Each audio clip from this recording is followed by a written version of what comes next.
1925 में एक British explorer पर्सी faucet Amazon rain forest में एक ऐसे शहर की तलाश में निकले थे जिसके बारे में कहा जाता है कि वो पूरा सोने से बना हुआ है और उसका किंग रोजाना सोने के पाउडर से नहाता है। लेकिन उस दिन पर्सी फॉसेट अपने कैंप से निकले तो थे लेकिन फिर कभी वापस नहीं लौटे। ज़ेम टीवी की वीडियोस में एक बार फिर से खुशामदीद। नाजरीन, अमेज़न रेन फॉरेस्ट दुनिया का सबसे बड़ा रेन फॉरेस्ट है जो हैरत अंगेज तौर पे 8 कंट्रीज आपस में शेयर करती हैं। इसका एरिया 70 लाख स्क्वायर किलोमीटर्स है। इतने बड़े एरिया में इंडिया जैसे 2 देश और यूनाइटेड किंगडम जैसे 28 देश फिट आ सकते हैं। जैसे ओशंस का बहुत बड़ा हिस्सा अभी तक हम इंसान एक्सप्लोर नहीं कर पाए, ऐसे ही अमेज़न रेन फॉरेस्ट का भी बहुत बड़ा हिस्सा अभी तक इंसानों की पहुंच से दूर है।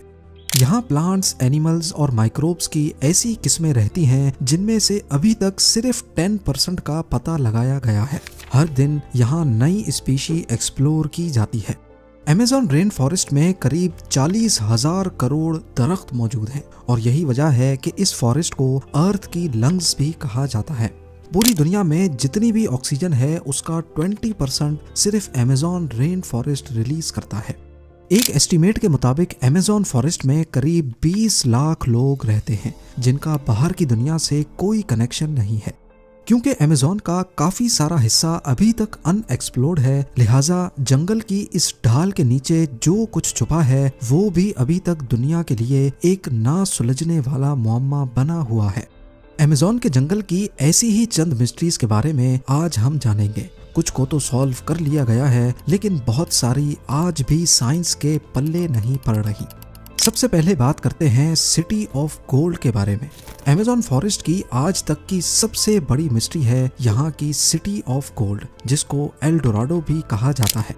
कहा जाता है कि किसी दौर में यहाँ एक ऐसा शहर था जो पूरा सोने से बना होता था और यहाँ का किंग रोजाना सोने के पाउडर से नहाकर अमेज़न रिवर में वो सारा सोना बहा देता था। जी हाँ, 16th सेंचुरी में यूरोपियंस साउथ अमेरिका में आए थे जहाँ अमेज़न फॉरेस्ट मौजूद है।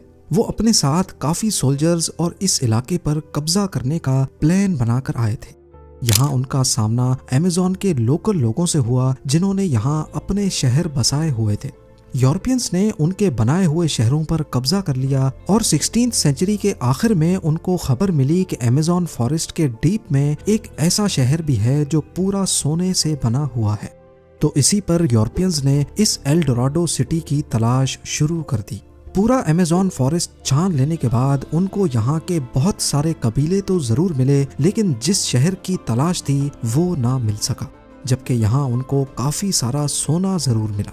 अगले 200 सालों तक तलाश जारी रखने के बाद आखिरकार एल डोराडो को मिथ डिक्लेयर कर दिया गया। उसके बाद 19th सेंचुरी में एक ब्रिटिश एक्सप्लोरर पर्सी फॉसेट ने एल डोराडो को एक बार फिर से तलाश करने का फैसला किया। उन्होंने अमेज़न में टोटल 8 एक्सपीडिशंस किए लेकिन इस दौरान उनको एल डोराडो तो दूर की बात दूसरे शहर भी नहीं मिले जिनका जिक्र यूरोपियंस ने किया था। अपने आखिरी एक्सपीडिशन में पर्सी फॉसेट अमेज़न के बीच में मौजूद थे जब आखिरी बार उनसे राब्ता हुआ था। उसके बाद वो तलाश में निकले तो दोबारा कभी लौटकर नहीं आए। ये 29 मई 1925 का दिन था और जिस जगह से वो गायब हुए वो ब्राजील की स्टेट मैटो ग्रोसो थी। उनको कई महीनों तक तलाश किया गया लेकिन ना ही पर्सी फॉसेट मिले और ना ही उनकी डेड बॉडी। साइंटिफिक कम्युनिटी का मानना है कि ये जगह इंसानों के रहने के काबिल नहीं है, लिहाजा यहाँ कोई शहर या विलेज नहीं बस सकता। लेकिन वक्त के साथ जब टेक्नोलॉजी काफी एडवांस हो गई तो फिर अमेज़न में कुछ ऐसे निशानात मिले जिससे ये जाहिर होता है कि किसी दौर में यहाँ इंसानों ने पूरे शहर बसाए हुए थे। असल में पर्सी फॉसेट जिस जगह तलाश कर रहे थे वो जगह तो बिल्कुल सही थी लेकिन ढूंढने का तरीका सही नहीं था। यहाँ कई मकामात पर रिसर्चर्स को जमीन के अंदर ह्यूमन वेस्ट दबा हुआ मिला है। साइंसदानों ने अमेज़न में कई मकामात पर लिडार स्कैनिंग डिवाइस का इस्तेमाल करके घने जंगल की लेयर के नीचे पत्थर से बने स्ट्रक्चर्स भी ढूंढे हैं जिनको वक्त के साथ साथ जंगल ने छुपा दिया है। नेशनल जियोग्राफिक की टीम ने भी कैरेबियन के साहिल से 15 किलोमीटर अंदर अमेज़न में एक ऐसा शहर तलाश किया है जिसमें 2500 साल पुराने पूरे स्ट्रक्चर पहाड़ों के अंदर दबे हुए पाए गए। लेकिन इनमें एल डोराडो कौन सा है और आखिर ये इतने बड़े अमेज़न फॉरेस्ट में किस जगह मौजूद था, ये आज तक साइंटिफिक कम्युनिटी के लिए एक मिस्ट्री बना हुआ है। नंबर 4, अमेज़न के इस वसी बयाबान जंगल में काफी ऐसे कबीले भी रहते हैं जिन्होंने आज तक बाहर की दुनिया को देखा ही नहीं है। जी हाँ, ये लोग जंगल में कैसे जिंदगी गुजारते हैं इसके बारे में एंथ्रोपोलॉजिस्ट भी सही से नहीं जानते। इनमें से एक कबीला पिरिकपुरा के नाम से जाना जाता है जो वेस्टर्न ब्राजील में रहता है। इस कबीले में पहले हजारों लोग थे लेकिन अभी सिर्फ 15 से 20 ही बचे हैं। इस कबीले के बारे में हम भी 1998 के बाद ही जान पाए हैं जब पहली बार इनका बाहर की दुनिया से राब्ता हुआ था। उनकी लैंग्वेज से ऐसा लग रहा था कि शायद वो अपना दुख दर्द बयान करना चाहते हैं।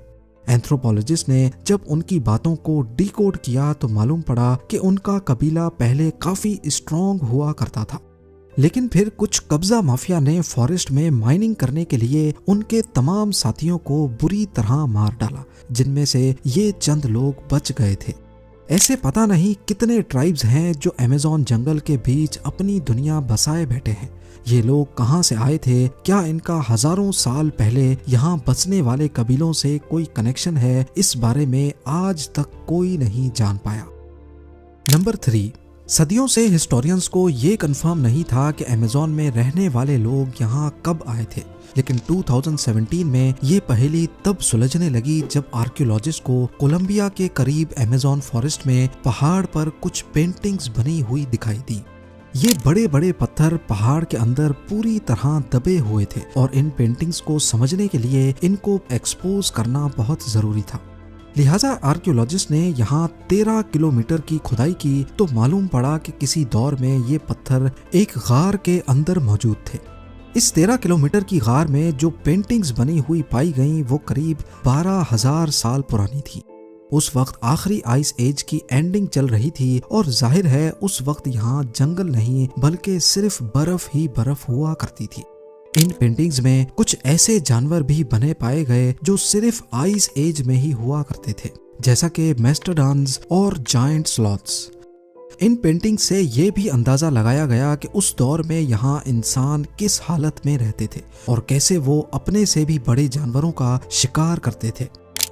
नंबर 2, 2019 में साइंटिस्ट तब चौंक गए जब उनको नॉर्थ ब्राजील में अमेज़न फॉरेस्ट के माराजोआ आइलैंड पर एक मरी हुई हम्पबैक व्हेल मिली। हैरानी की बात व्हेल का मरना नहीं था बल्कि इसके मरने की टाइमिंग कुदरत के निजाम के खिलाफ थी। ना सिर्फ इतना बल्कि व्हेल अमेज़न रिवर के करीब जमीन के ऊपर पाई गई थी। असल में 10 टन भारी ये व्हेल का बच्चा था। ये व्हेल्स सर्दियों की स्टार्टिंग में यानी अक्टूबर से नवंबर में अमेज़न के करीब समंदर में गर्म पानी एंजॉय करती हैं, लेकिन फिर ये खाने की तलाश में साउथ की तरफ एंटार्क्टिका के करीब चली जाती हैं। लेकिन ये व्हेल फरवरी में अमेज़न के करीब कैसे मरी थी? इन्वेस्टिगेशन से मालूम पड़ा कि ये जिस दिन मिली थी उससे सिर्फ 4 दिन पहले मरी थी। ना ही इसकी बॉडी पे किसी शिकार के निशानात थे और ना ही इसको कोई चोटें लगी हुई थी। तो अब यहाँ कई सवाल उठते हैं। पहला ये कि व्हेल इस मौसम में यहाँ कैसे पहुंची, ये समंदर से अमेज़न रिवर में क्यों आई और सबसे बढ़कर ये अमेज़न फॉरेस्ट के बीच जमीन तक कैसे पहुंची। वो दिन और आज का दिन ये मिस्ट्री कभी सॉल्व नहीं हो पाई। और अब नंबर 1, अमेज़न फॉरेस्ट का एक और सीक्रेट 2013 में डिस्कवर हुआ था जब पेरू के करीब एक केमिस्ट्री के स्टूडेंट को अमेज़न में ये अजीबो गरीब स्ट्रक्चर मिला। ये एक प्लांट के पत्ते के ऊपर बना हुआ था जो देखने में काफी मिस्टीरियस लग रहा था। इसके ठीक सेंटर में सिल्क से एक कोन बनी हुई थी और इसके चारों तरफ सिल्क से ही एक जबरदस्त फेंस भी बनी हुई थी। उस स्टूडेंट ने इस स्ट्रक्चर की फोटोज ली और उनको इंटरनेट पर पोस्ट कर दिया, लेकिन हैरत की बात यह थी कि आज तक ऐसा स्ट्रक्चर किसी ने भी नहीं देखा था। इस पर मजीद जांच पड़ताल के लिए साइंटिस्ट की एक टीम ने पेरू के इस हिस्से को विजिट किया। थोड़ी ही देर में इनको 45 से ज्यादा ऐसे ही स्ट्रक्चर मिल गए। कुछ तो दरख्तों पर बने थे और कुछ प्लांट्स के पत्तों पर। इस मिस्टीरियस स्ट्रक्चर को सिल्क हेंज का नाम दिया गया और इनमें से कुछ को वो अपने साथ लेबोरेटरी लेकर गए। माइक्रोस्कोप की मदद से देखा गया कि फेंस पर छोटे छोटे डस्ट माइट्स घूम रहे थे। ये कीड़े सिल्क प्रोड्यूस नहीं करते, लिहाजा ये बात तो कंफर्म थी कि ये स्ट्रक्चर इन्होंने तो नहीं बनाए थे। चंद दिनों के बाद फेंस के बीच वाली कोन आहिस्ता आहिस्ता फटने लगी और उसमें से एक स्पाइडर का बच्चा बाहर निकला। असल में ये स्ट्रक्चर स्पाइडर की एक खास स्पीशी ने बनाए थे जो सिर्फ वेस्टर्न अमेज़न में ही पाई जाती है। ये स्पाइडर अपने अंडों के गिर्द फेंस इस वजह से बनाते हैं ताकि इसमें छोटे छोटे डस्ट माइट्स फंस जाएं और जब उनका बच्चा अंडे से बाहर निकले तो उसके पास खाने के लिए कुछ मौजूद जरूर हो। उम्मीद है जेम टीवी की ये वीडियो भी आप लोग भरपूर लाइक और शेयर करेंगे। आप लोगों के प्यार भरे कमेंट्स का बेहद शुक्रिया। मिलते हैं अगली शानदार वीडियो में।